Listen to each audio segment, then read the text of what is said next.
Hello বন্ধুরা, শিখাস কিচেনে আপনাদের জানায় সবাইকে স্বাগত। আজকে আমি বানাবো চিলি সয়াবিন। তো আমি চিলি সয়াবিনে গরম জল করে আমি সয়াবিনটাকে ভাপিয়ে নিয়েছি, আর তারপরে ঠান্ডা জল দিয়ে রেখেছি। এই যে এবার আমি সয়াবিনগুলোকে চিপে চিপে একটা বাটিতে রাখবো।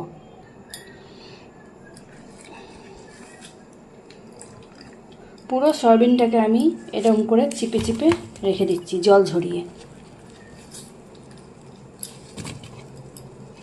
সয়াবিনটাকে জল ঝরানো হয়ে গেছে, এবার আমি দিয়ে দেব নুন দিয়ে দিলাম, আর দিয়ে দিচ্ছি গোলমরিচ গুঁড়ো, আর 1 চামচ কাশ্মীরি লাল লঙ্কার গুঁড়ো, আর দিয়ে দিচ্ছি আমি কর্নফ্লাওয়ার 1 চামচ, 2 চামচ দিয়ে দেব, আর দিয়ে দিচ্ছি 1 চামচ ময়দা মুচমুচে হওয়ার জন্য। অল্প তেল দিয়ে দিচ্ছি, সাদা তেল, 1 চামচ আদা রসুনের পেস্ট। আমি এবার এটাকে পুরোটা ভালো করে মাখিয়ে নিচ্ছি।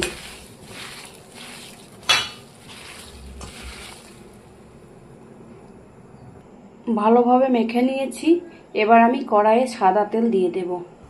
দেখো কড়াই গরম হয়ে গেছে, আমি এবার সাদা তেল দিয়ে দিচ্ছি। তেল গরম হয়ে গেছে, এবার আমি চামচের সাহায্যে সয়াবিনগুলো দিয়ে দিচ্ছি।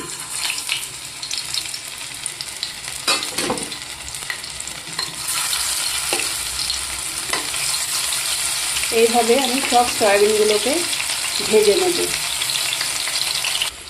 সয়াবিনগুলো ভাজা হয়ে গেছে, আমি এবার একটা প্লেটের সাহায্যে তুলে নিচ্ছি।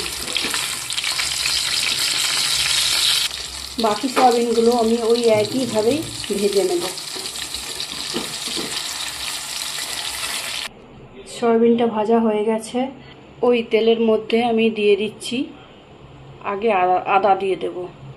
দেখো আমি এখানে সব রকম কেটে রেখেছি, তো আমি কড়াইয়ের মধ্যে এই আদা কুচিটা দিয়ে দেব।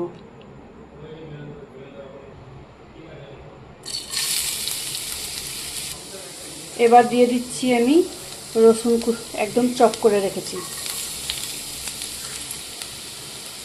কতগুলো কাঁচা লঙ্কা চিড়ে রেখেছি, দিয়ে দিলাম। এবার দিয়ে দিলাম আমি পেঁয়াজটাকে। এবার দিয়ে দিচ্ছি 2 রকম ক্যাপসিকাম।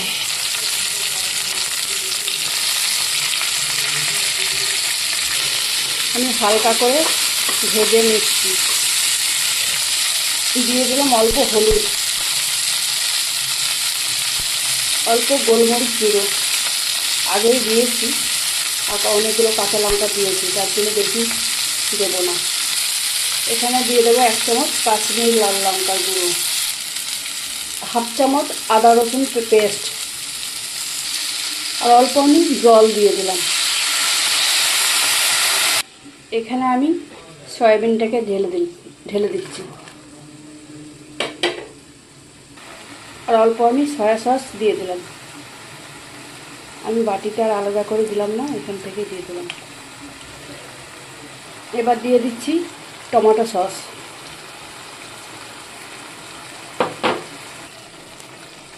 আমি এখানে ছোট চামচে 1 চামচ কর্নফ্লাওয়ার গুলে রেখেছিলাম, এটা দিয়ে দিচ্ছি।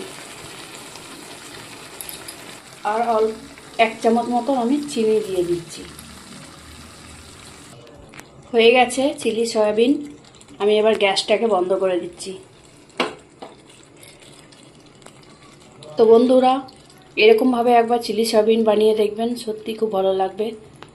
আর এটা খাবেন ফ্রায়েড রাইস, পরোটা, রুটি, নান, আরও কিছু অনেক কিছুর সাথে।